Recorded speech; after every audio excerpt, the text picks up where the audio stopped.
it's really exciting to think this in the making. We were talking about how unusual it is for Canada even to be in any situation, in any sport, maybe other than hockey, to play for a World Cup. And there's your daughter about to do that. You sent us some really wonderful photos. So let's talk about your family's journey. Just a little girl. We're going to show that photo, first of all, of Shoshanah as a little girl. So I guess we're going back. She's 26 now. So we're going, oh, there you are, Dad. I guess she was destined to play rugby.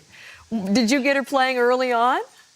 No. Actually, I, to be honest, I try not, stop them from having any interest in rugby. Why? I wanted them. I don't know. Just because I play the game and how physical the game is, and how much that toll takes on your body. So for me, especially my little girl, I never wanted her to play rugby. but she just defied you. What did she just decide? Yes. She loved it, or what happened? No, she went to visit her friend on the weekend when she was grade 12. And then she got back home and on Monday I got an email from BC Rugby saying that she's somebody in my family has been selected for the Elite Sevens team that's going to Vegas. So I went and asked her about it. It's like, yeah, and she laughed and said, yeah, well my friend registered me and told me that I should go and try it out.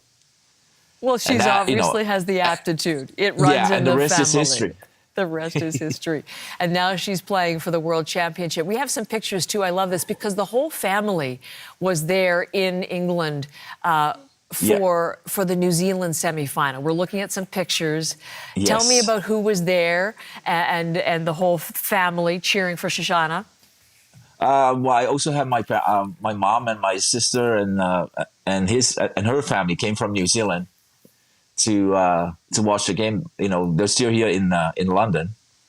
We all went to the to the jersey presentation, and they were all laughing because they were talking about New Zealand at the jersey presentation. I looked at them and they're all giggling, during the Canadian presentation.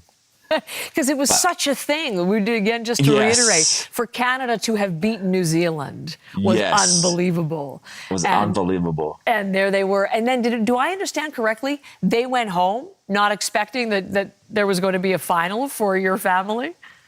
No, well, my wife and I and our kids came home. Oh, okay. And then we went. Then I'm the only one that's going back. Okay. But my family from New Zealand stayed over to watch the finals. Oh, well, there'll still be a good contingent then. So that is good. So listen, just wondering again, what do you think? So many of celebrities, Shania Twain and Russell Crowe, they're all talking about Canada because of this massive crowdfunding effort that's gone to get the women to where they are as a national team. They're not all professional players by any stretch. They need the cash to get there. It's kind of been part of the story of the Canadian team.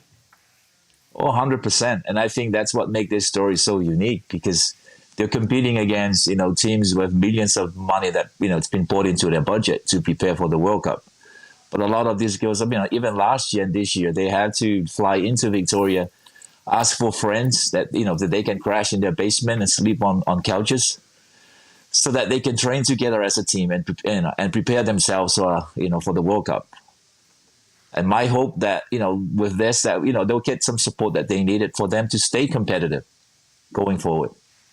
So that we will see them. I mean, I've covered the women's sevens at Olympics, and that's been such moments of triumph. This is the full-on, of course, and so we'll get some more attention and some more money and talk more about rugby as a national sport.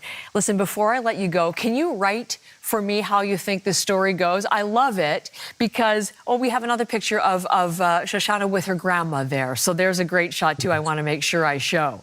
Fantastic. The whole family still there from New Zealand. So here's your daughter, who you tried not to get to play rugby, everything you could to get her not to play rugby, who is about to play for a world championship. Just talk about, just to make it even richer, the story, in the best stadium for rugby in the world. Just talk about how that is what a storyline that is. Tell me about that and how it might end for her and your family. Oh, it is tremendous. Like I can't, put into words just how proud we are for her. And to play, in front of that crowd and at that stadium was very historical for rugby. it's it's something we never envisioned. Even myself never envisioned that will ever happen. So just where she's at and the amount of sacrifice and work that she's put into it, that we're just super proud of her, and also for all the Canadian girls and for the whole team.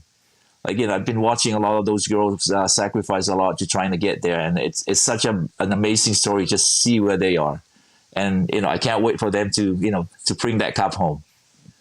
Well, I think there are many Canadian fans who'd be saying the same today, Posey. Thank you very much for the time. We will, I'm sure, fans cheering for the Maple Leafs over those Red Roses. And amazing first, maybe in the making for Canada. A big upset win tomorrow. We'll be watching for you in the stands, you and the other 81,999, okay? Okay, thank Show you those very Canadian much. flags. Thank you, Posey.